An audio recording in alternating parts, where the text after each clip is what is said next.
O Jardim do Éden. Nossa mais duradoura lenda. Uma história contada por uma civilização após a outra.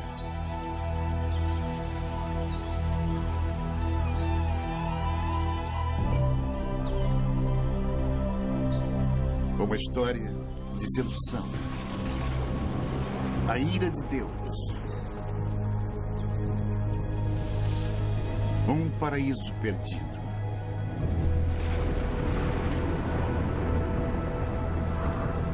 Mas será somente uma fábula?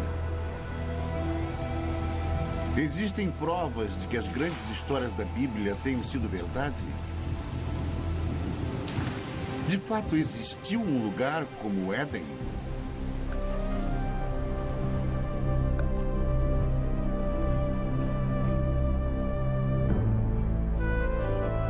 Hoje, a procura pelo Jardim do Éden nos leva a uma terra seca e abandonada, a um lugar chamado Mesopotâmia.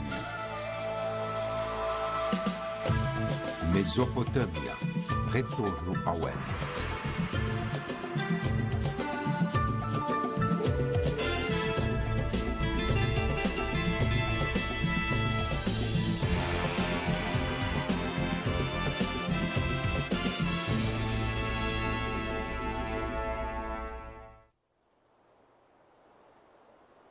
Esta é a terra onde as primeiras sementes de civilização humana foram plantadas. E foi aqui que 3 das maiores civilizações do mundo antigo surgiram: Babilônia, Assíria e Suméria. Em meio às suas ruínas, as respostas há muito procuradas para os mais profundos mistérios da Bíblia, enquanto arqueólogos percorrem esta terra em busca da origem histórica da fé. Nossa busca pelo Éden é uma viagem de volta ao passado. Primeiro até a Babilônia, a última dessas civilizações. Depois, mais distante no passado, até os assírios, os primeiros mestres da arte da guerra.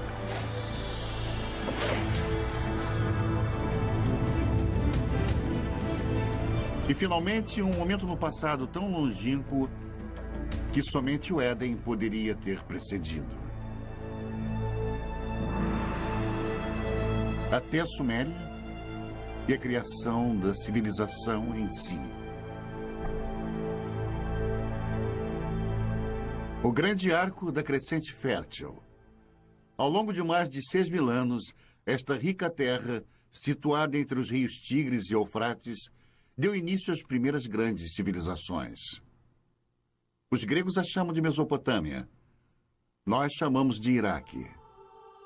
Subpondo as camadas da história daqui, podemos trilhar as origens de nossas histórias mais antigas e nos transportar às raízes mais profundas da fé. Nossa jornada começa na margem oeste da Mesopotâmia, em Israel. Uma descoberta casual em 1947 voltaria a atenção do mundo para a arqueologia e para a Bíblia. 2 pastores beduínos estão conduzindo seu rebanho de cabras pelos rochedos de Qumran, alguns quilômetros a leste de Jerusalém. No calho do deserto, eles notaram uma pequena caverna oculta num declive rochoso curioso. Um começa a subir. Não é raro encontrar artefatos antigos e valiosos nestes penhascos.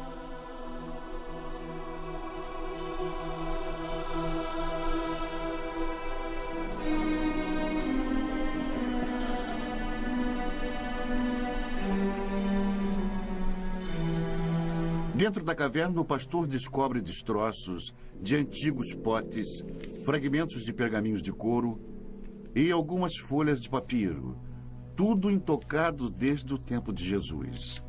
Estas escrituras de uma seita judaica monástica chamada Essênios viriam a ser conhecidas em todo o mundo como os manuscritos do Mar Morto.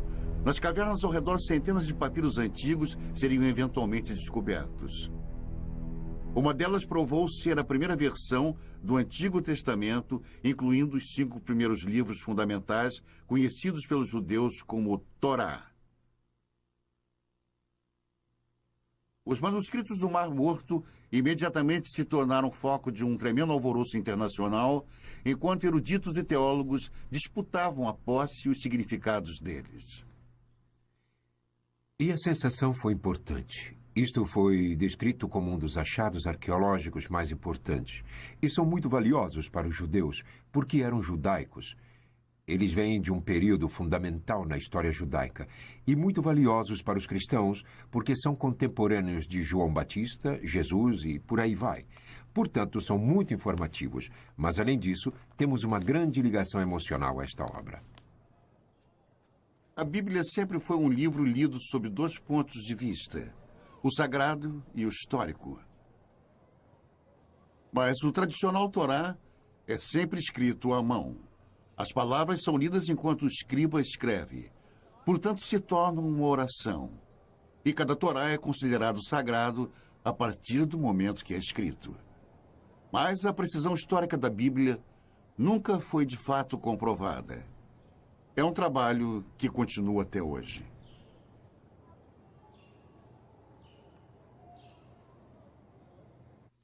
Alguns dos livros da Bíblia são excelentes livros de história.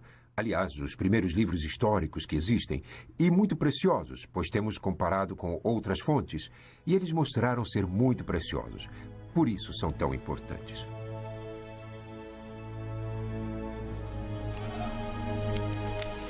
A descoberta dos manuscritos do Mar Morto foi o evento mais famoso da arqueologia bíblica, mas não foi o primeiro. A ânsia por explorar a história bíblica tem uma tradição respeitável. É uma procura que começou na Terra Santa, mas levaria à Mesopotâmia.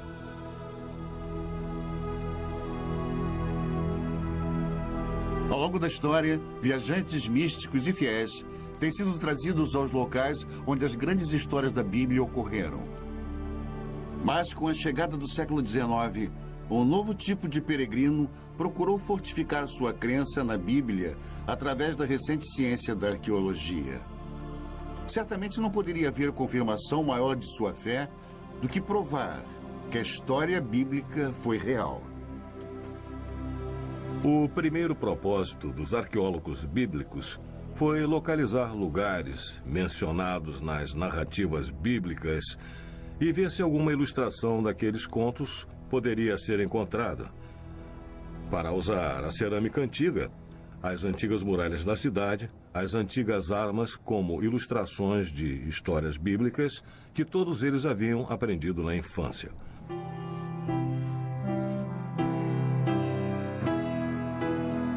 O prestígio de cada nação europeia na Terra Santa era medido pelos tipos de descobertas bíblicas que eram encontradas. E uma das mais intensas batalhas diplomáticas e políticas que ocorreu na história da arqueologia bíblica foi a descoberta da famosa pedra moabita. Em 1868, na terra de Moab, beduínos da tribo Boni Ramada tropeçaram numa misteriosa tabuleta de pedra enterrada no deserto. Os nativos não eram alheios às antiguidades da área, nem ao seu valor para os europeus. O primeiro ocidental a saber sobre a curiosa pedra negra foi o reverendo Frederick Augustus Klein. Ele imediatamente partiu para a terra deserta, cheia de bandidos, acompanhado somente por alguns guias beduínos. Klein era um missionário, não um arqueólogo.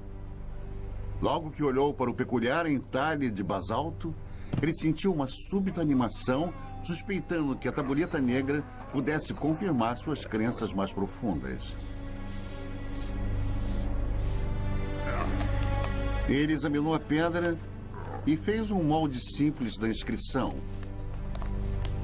Era numa língua que Klein desconhecia.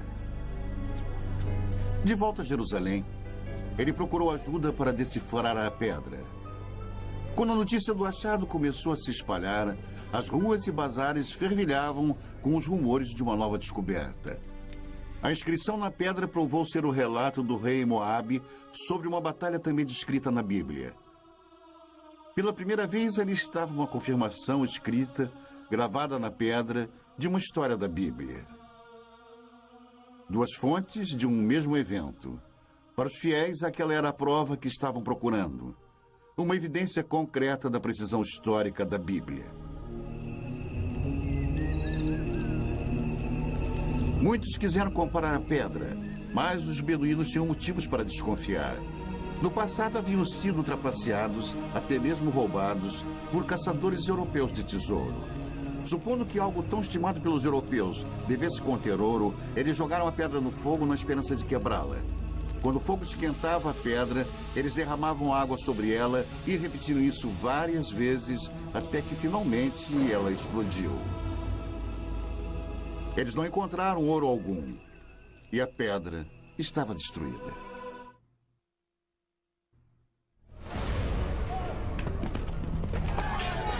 O ano é 586 a.C. O exército de Nabucodonosor, rei da Babilônia, invade Jerusalém com a ira de um Deus furioso. Estamos a quase 6 séculos antes do nascimento de Cristo. Os romanos ainda nem sonhavam com o império. É um capítulo negro na história dos judeus, enquanto a impetuosa estrela da Babilônia nasce. A Bíblia descreve o ataque babilônico. Cortou em pedaços todos os utensílios de ouro que fizera Salomão para o templo do Senhor. Todos os príncipes, todos os homens valentes, todos os artífices e ferreiros, ao todo de 10.000. Ele os levou cativos de Jerusalém à Babilônia. Os israelitas cruzaram mais de 800 quilômetros de deserto, seguindo antigas rotas de comércio pelas atuais Jordânia, Síria e Iraque até a Babilônia.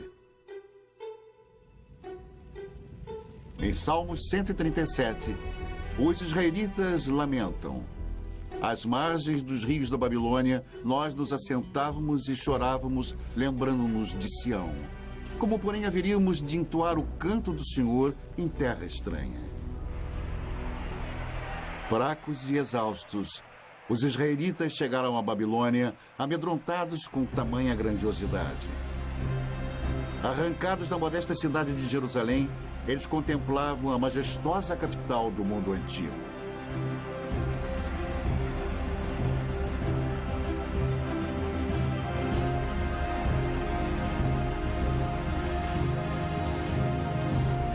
Mas, de alguma forma, os israelitas conseguiram mais do que entoar o canto do Senhor nesta terra antiga. Eles também registraram. Se você pegar qualquer parte de uma fala e então escrevê-la, você está formalizando isso. Você imediatamente estabelece um texto que as pessoas podem criticar ou podem dizer: esta é a verdade, tudo mais é errado. Que eu considero como sendo o maior efeito das escrituras da Bíblia ou do Antigo Testamento. Hoje, as muralhas reconstruídas ao redor da Babilônia estampam o nome de Saddam Hussein. Mas um dia os tijolos exaltavam outro nome: Rei Nabucodonosor. Esta foi uma terra de muitos deuses e ídolos pagãos. Um local improvável para o surgimento de um dos textos mais sagrados do mundo. Na verdade, a grande diversidade babilônica criou o clima perfeito. E eles invadiram este solo cosmopolita.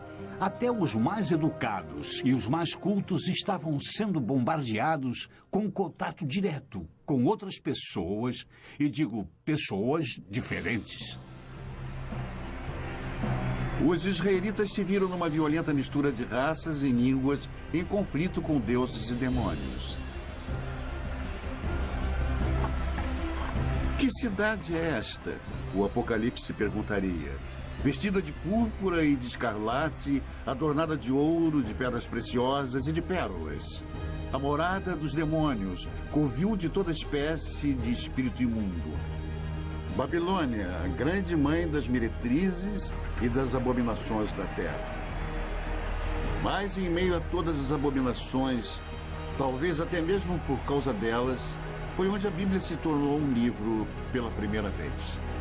Ameaçados por uma nova cultura esmagadora, escribas hebreus se empenharam em preservar e solidificar a identidade judaica. Durante 3 gerações de escravidão, os escribas uniram à tradição oral de Israel novas escrituras e textos sagrados em um único manuscrito. Nascia a Bíblia. Felizmente para eles, os babilônios eram bem liberais. Eles os permitiram manter sua própria cultura, sua própria religião, estudar seus próprios livros. Foi isso que preservou a Bíblia até os dias de hoje. Mas como os livros da Bíblia surgiram nos longos anos de exílio, a cultura babilônica teria influenciado profundamente o trabalho dos escribas israelitas.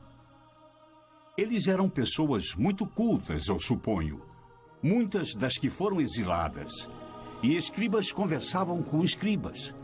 Tenho certeza que foi assim que muita informação foi transmitida. E a troca de ideias e conhecimento deve ter sido, eu diria, devastadora, deve ter sido extraordinária. A Bíblia eventualmente refletiria as histórias e tradições dos babilônios e até mesmo das primeiras civilizações mesopotâmicas. Os israelitas não podiam ignorar a cultura próspera e os grandes monumentos babilônicos. Seus templos estavam entre as maiores construções do mundo antigo. Construções públicas enormes, uma via processional, o palácio de Nabucodonosor, com seus legendários jardins suspensos, palmeiras, o rio. Se você tivesse cruzado o portão de Ishtar, teria sentido o odor da brisa. E era intencional. Você estava na presença de algo poderoso. Mas por todos os lados estava a cidade, as pessoas, os plebeus. Os desfiladeiros, travessas tortuosas, o tumulto de pequenas lojas. Multidões de pessoas caminhando, pequenos bairros, amontoados, cheios de vida.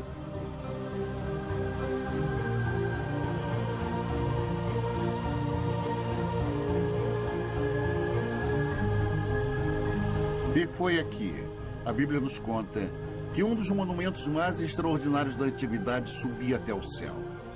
A Torre de Babel. Durante eras, aventureiros e peregrinos esperavam que, encontrando a famosa torre, pudessem provar a veracidade das histórias da Bíblia. Um dos que falharam teria escrito: nenhum homem ousa se aproximar da torre, pois está deserta e cheia de dragões e enormes serpentes e de bestas venenosas. Viajantes medievais afirmaram ter encontrado a torre. Esta almádena em espiral ainda se encontra no norte do Iraque. Mas eles estavam errados. Esta torre foi construída 1500 anos depois e muito distante das muralhas da Babilônia. Talvez a mais intrigante possibilidade tenha sido feita por Robert Caldwell, um arqueólogo alemão no início do século. Ele descobriu uma trincheira retangular com alguns tijolos restantes. Muitos especialistas acreditam que Caldwell tenha descoberto tudo o que restou da famosa torre. Os enormes monumentos babilônicos causaram uma forte impressão nos escribas bíblicos. Mas a herança mais duradoura que sobrevive até hoje é uma novidade babilônica ainda mais impressionante: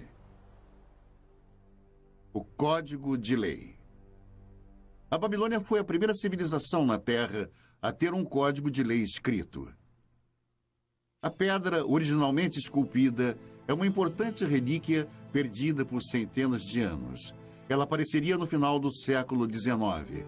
Uma pedra esculpida com um dos mais importantes documentos legais de todos os tempos. 1200 anos antes dos israelitas serem levados em cativeiro, o rei da Babilônia mandou esculpir uma pedra com as leis que carregam o seu nome. Código de Hammurabi. Estas escrituras podem ser tidas como precursoras do Código de Lei em Êxodo, Levítico e Deuteronômio. Nas sociedades em que o conhecimento e a lei são transmitidos e compartilhados oralmente, o precedente é muito importante. Quando foram escritos, as pessoas que o fizeram tinham imenso poder. O Código de Hammurabi influenciou quase toda a civilização desde a Babilônia. Hoje, até mesmo alguns de seus métodos mais primitivos de julgamento sobrevivem intactos. Hammurabi descreve um ritual chamado aprovação. Um teste doloroso, até mesmo mortal, de culpa ou inocência. Em algumas remotas tribos beduínas, a aprovação ainda é praticada tal como era feita no tempo de Hammurabi. Nesta rara filmagem, um sagrado chamado Mubashi irá julgar os acusados examinando suas línguas após eles lamberem uma colher de ferro quente.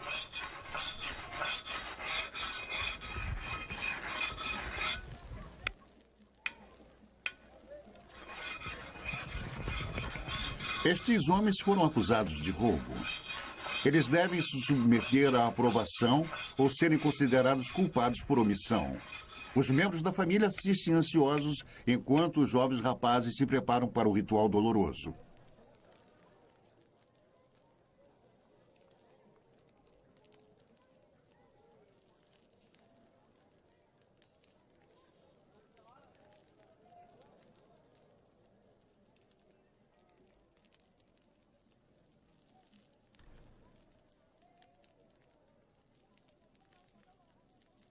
A água não alivia a dor. É para limpar e purificar o bebedor e prepará-lo para o julgamento. O homem sagrado reza e depois examina as línguas queimadas, buscando um sinal de Deus. Apenas o Mubashi pode definir culpado ou inocente e somente ele irá determinar o destino destes homens. Finalmente, um veredicto. Um homem é considerado inocente para grande alívio de sua família. O outro não teve tanta sorte.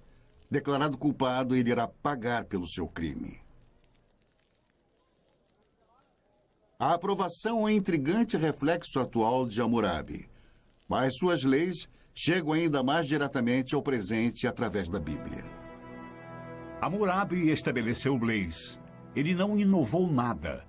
Ele apenas estabeleceu por escrito as leis as quais eram realizadas pelos antecedentes há centenas, se não milhares de anos. Olho por olho, dente por dente, e princípios como este, muitos dos quais ainda se encontram.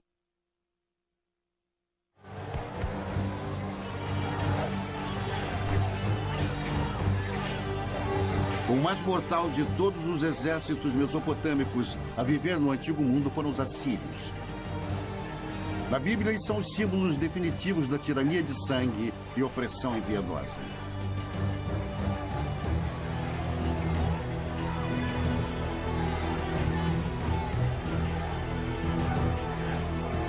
Cem anos antes de Nabucodonosor levar os israelitas em cativeiro para a Babilônia, a Bíblia nos conta que o rei assírio Senaqueribe atacou as terras dos israelitas. No segundo livro dos reis, a Bíblia diz: já tens ouvido o que fizeram os reis da Síria a todas as terras, como as destruíram totalmente.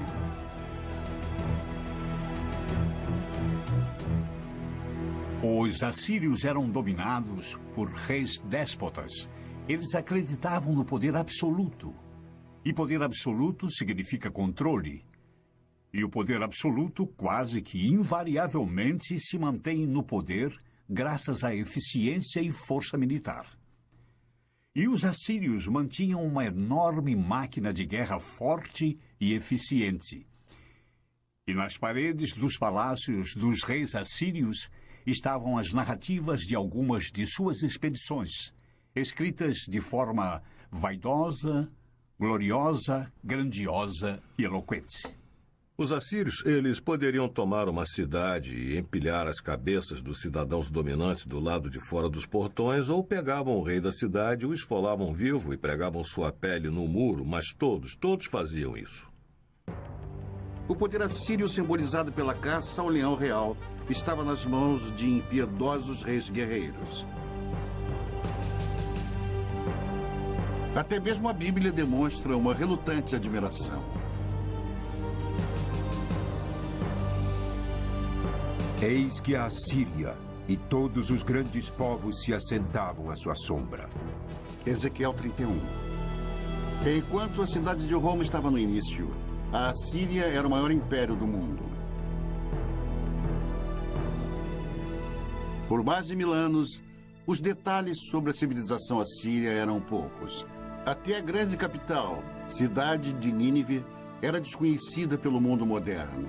Então, em 1852, estas ruínas abandonadas foram exploradas pelo arqueólogo britânico Austin Henry Lerdy. O que Lerdy encontrou aqui no norte do Iraque foi nada menos do que a morada real de Nínive. Um tesouro intacto da civilização assíria. Cavando a terra como um minerador, Lerdy descobriu grandes touros alados e obras de arte espetaculares escondidas dos olhos humanos por um milênio. O mundo estava admirado e vibrante com a nova descoberta. Nínive era outra cidade bíblica encontrada, mais uma confirmação da precisão histórica da Bíblia. Porém, a mais fenomenal das descobertas de Lerdy foi a grande biblioteca de Nínive, uma extraordinária coleção de 22 mil tabuletas de barro gravadas com a escrita cuneiforme dos assírios.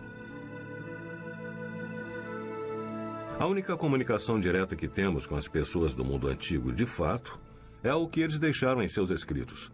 Podemos saber através disso o que eles comiam, como era a sua medicina, como era a vida em família, como era a sua política e como viam a religião. Os detalhes da vida diária dos assírios revelam uma sociedade patriarcal, um mundo onde plebeus e principalmente as mulheres tinham poucos direitos. Toda mulher assíria, quando ainda jovem, antes do casamento, ia ao templo de Estar, sentar nos degraus e ficava lá até que algum homem se aproximasse e deixasse cair uma pedra na barra do seu vestido. Então ela entrava com ele e tinha relações. Era assim. Mas neste mundo tirânico havia uma certa justiça. No casamento, até as mulheres tinham certos direitos. Uma mulher podia especificar em seu contrato de casamento que seu marido não poderia ter outras esposas. Ela podia especificar que ele poderia ter quantas prostitutas quisesse, mas não outras esposas. Mas se as mulheres comuns tinham direitos limitados, descobertas recentes revelam que as rainhas assírias dispunham de grande privilégio. Em 1989, o antigo palácio de Nimrod, ao norte do Iraque, foi o palco de um surpreendente achado. Os especialistas a consideraram a mais significante descoberta desde a tumba do rei Tutankhamon, o tesouro de Nimrod. Enquanto nós limpávamos uma das salas, descobrimos que havia algumas indicações de um túmulo no subsolo. Nós tiramos tudo e tentamos nos dividir. E descobrimos que ali havia corpos de pelo menos 2 rainhas. Densos braceletes de ouro ainda enfeitavam os seus ossos. Um tesouro real, enterrados há mais de 2000 anos. Esta filmagem memorável, feita por arqueólogos iraquianos, é um registro exclusivo de suas extraordinárias descobertas. Pela primeira vez, a tumba de uma rainha assíria foi encontrada intacta. A sepultura real ainda exibia uma maldição para proteger suas ocupantes. Para aquele que abrir o lacre e me retirar de minha tumba, que seu espírito vague sedento sob os amargos raios do sol, e que os poderosos deuses do inferno permitam que seu corpo e sua alma jamais encontrem um descanso eterno. Ignorando a maldição, os arqueólogos escavaram mais de 56 quilos de joias lindamente esculpidas, globos de cristal e requintados entalhes.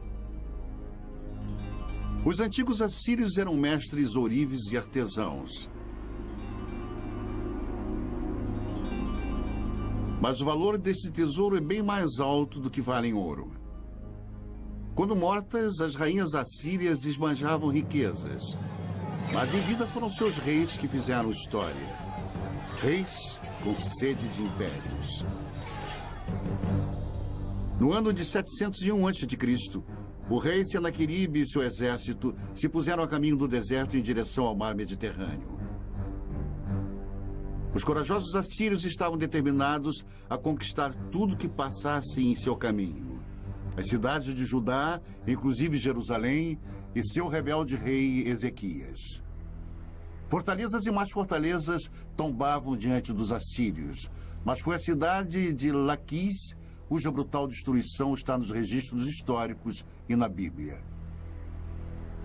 O cerco a Laquis é um ótimo exemplo de como o exército assírio invadiu a cidade, a cercou, a sitiou e a conquistou, e levou seus habitantes como escravos, os que não foram executados, homens, mulheres e crianças. A técnica era muito simples, era uma conquista bruta, rápida e sistematicamente eficiente. E nos baixos relevos dos palácios assírios, dá para ver os mecanismos de cerco, os soldados avançando nas colinas com os escudos por cima os protegendo dos entulhos atirados. Mas eles não tinham chance. Os outros eram soldados profissionais, era uma máquina.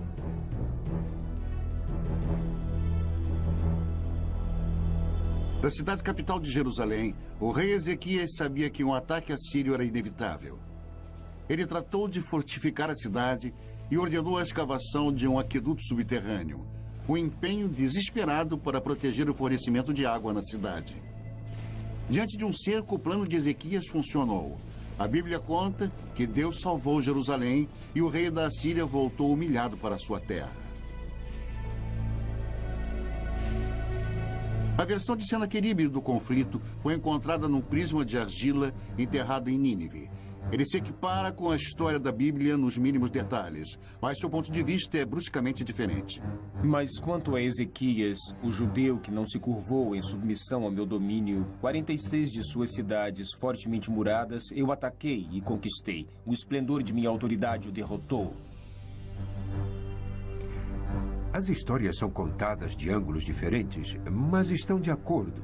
Se você tiver que contar sobre o que aconteceu hoje, e se tiver que contar, contaremos histórias diferentes.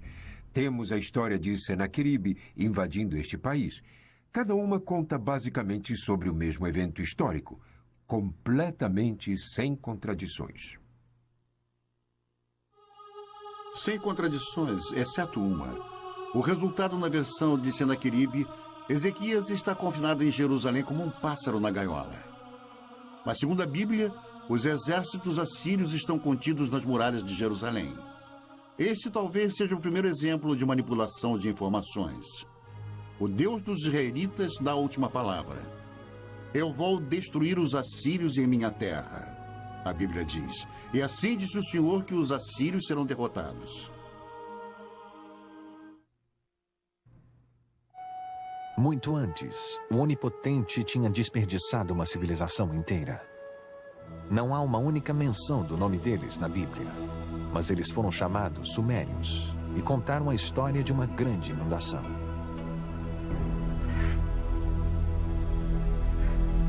É uma das mais famosas histórias de toda a Bíblia, a saga da Arca de Noé. Um Deus raivoso, um barco de madeira, um dilúvio. É a história de Noé e sua família fugindo para a arca com cada espécie de animal e sobrevivendo ao castigo da inundação, enquanto o resto da humanidade é destruída.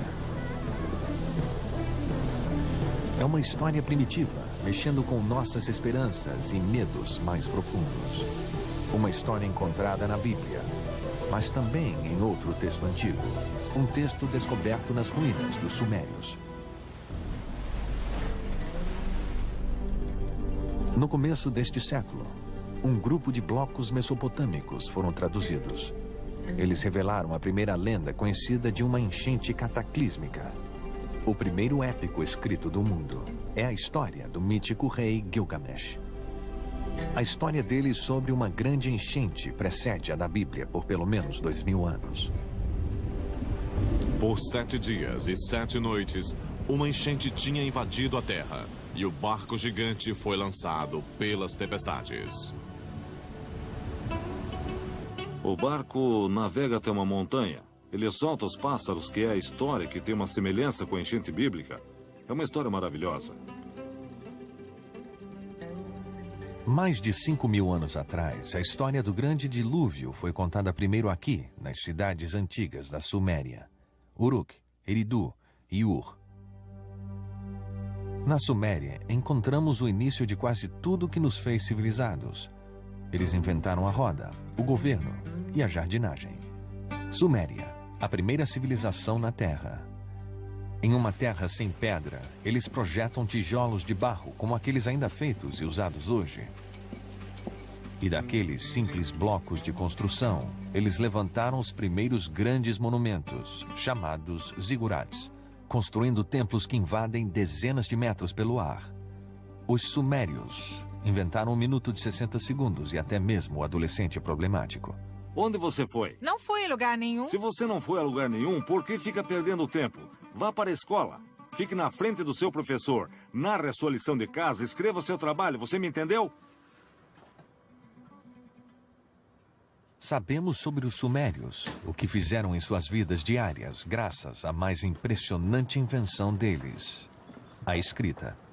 Nós conhecemos a mais antiga lenda deles e seus segredos mais íntimos, porque alguém escreveu.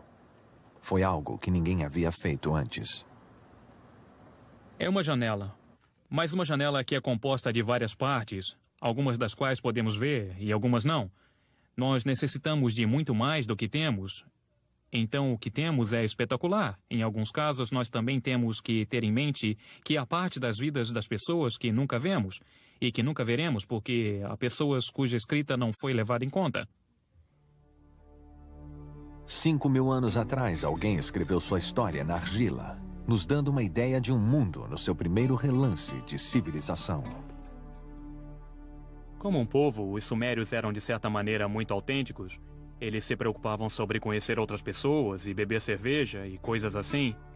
E há várias coleções de poemas que relatam as preparações de uma mulher para o seu amante e como ela se veste e espera pelo seu amante. O centro desta civilização era a cidade perdida de Ur, onde se imaginava ser o lugar de nascimento de Abraão, o primeiro dos patriarcas bíblicos.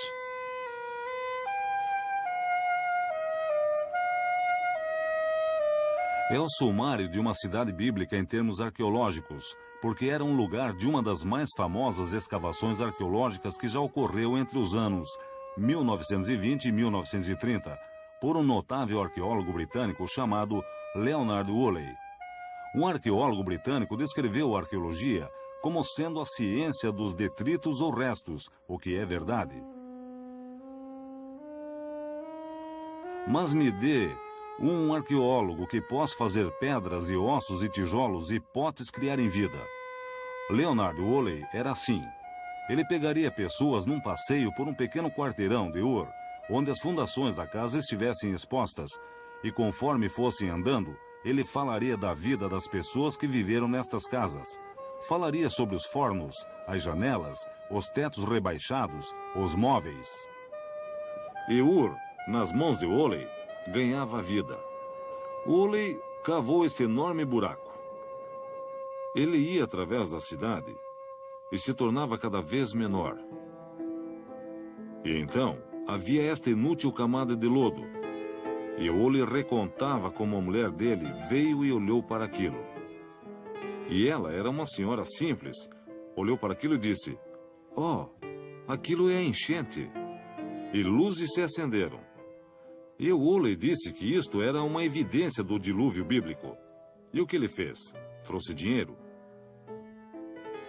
E Ur foi uma das escavações que foi vendida brilhantemente.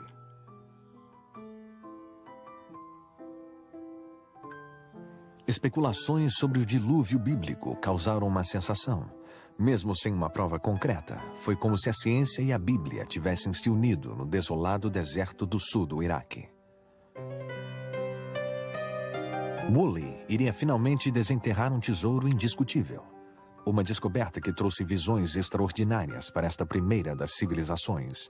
As tumbas reais de Ur. Cavando na lama grossa, Woolley descobriu 74 esqueletos arrumados cuidadosamente, todos enterrados ao mesmo tempo. O sepultamento contou a chocante história de uma jornada final de um rei para o além e daqueles que o acompanharam. E a partir disto, ele desenvolveu uma notável história de um funeral real. E a história dele foi algo assim. Primeiro eles cavaram este grande buraco com uma lâmpada de um lado. No buraco, levantaram um sepulcro com pedra na qual o corpo do personagem real foi colocado.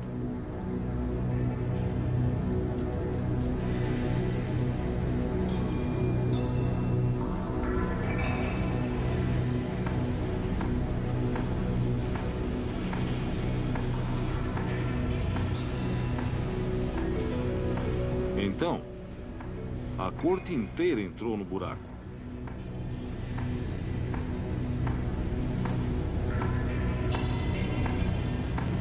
Todos se alinharam e ficaram lá com pequenos potes de argila em suas mãos. E então, no sinal, todos beberam veneno.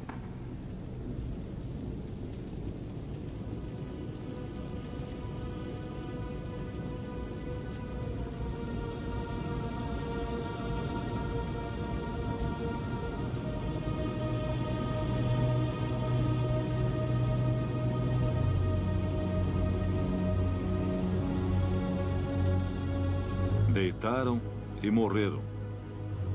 Então, o príncipe foi para o seu túmulo acompanhado por todos os seus seguidores.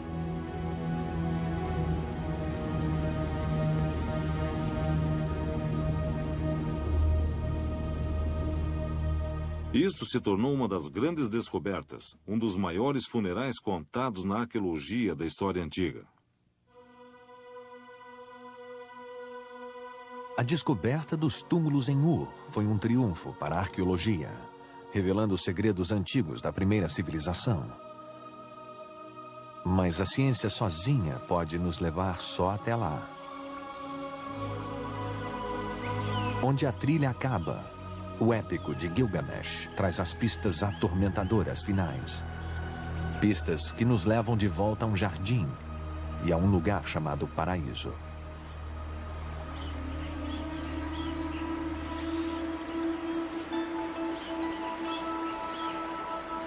Ah, o Jardim de Éden. No começo, Deus criou o mundo. É uma história familiar. Você tem esse tipo de mito da criação em quase toda a sociedade na Terra. E um desejo constrangedor do povo de um mundo melhor. Jardins de Éden. Paraísos são os desejos de um povo de uma vida menos complicada ou mais fácil, ou uma recompensa por ter trabalhado tão duro.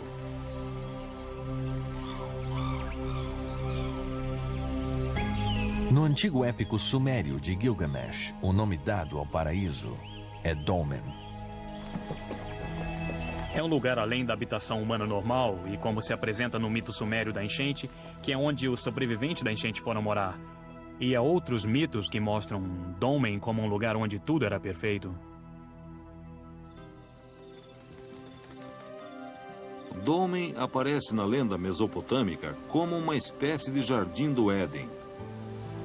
Como um tipo de paraíso, um lugar de verdejante frescor e água abundante, e ventos e brisas. É um lugar de maravilhas, um lugar perfeito. É também o lar para uma serpente.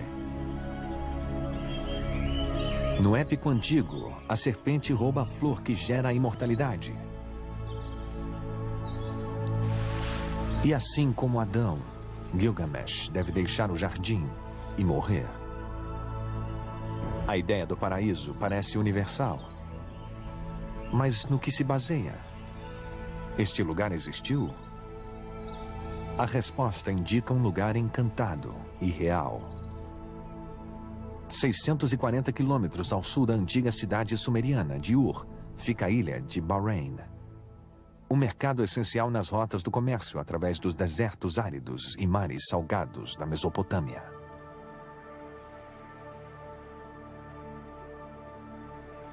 Hoje, Bahrein não é mais um paraíso, mas foi uma vez viçoso. Uma vez esta ilha teve água abundante e também abundante vida. Uma vez, há muito tempo, isto era Dolmen. Mas era o paraíso? Comparando com o deserto nos arredores, certamente parecia ser. Havia tanta água aqui que o que é agora é uma ilha deserta. Floresceu. Era um jardim produzindo frutas suculentas. E havia pessoas aqui que aparentemente levavam uma vida abençoada. Mais de 85 mil túmulos encontram-se nesta paisagem, provavelmente mais do que em qualquer outro lugar do mundo antigo. Os ossos antigos nos contam que esses povos eram mais altos e mais saudáveis, e eles viviam mais que as outras pessoas da região. E nos túmulos está a mais surpreendente chave: os restos de cobras, ritualmente embalsamadas em algum lugar no passado há mais de 4.000 anos. Aqui em Bahrein, nós encontramos a serpente do mesmo jeito que a encontramos no épico de Gilgamesh, e do mesmo jeito que a encontramos na Bíblia.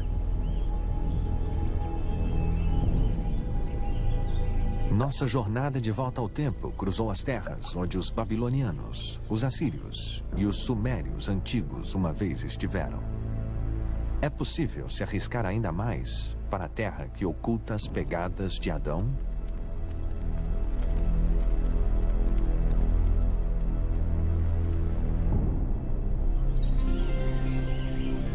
Aqui, fé e razão devem caminhar juntas. Nós agora sabemos que houve uma ilha paradisíaca na Mesopotâmia. É nossa escolha acreditar que era o paraíso.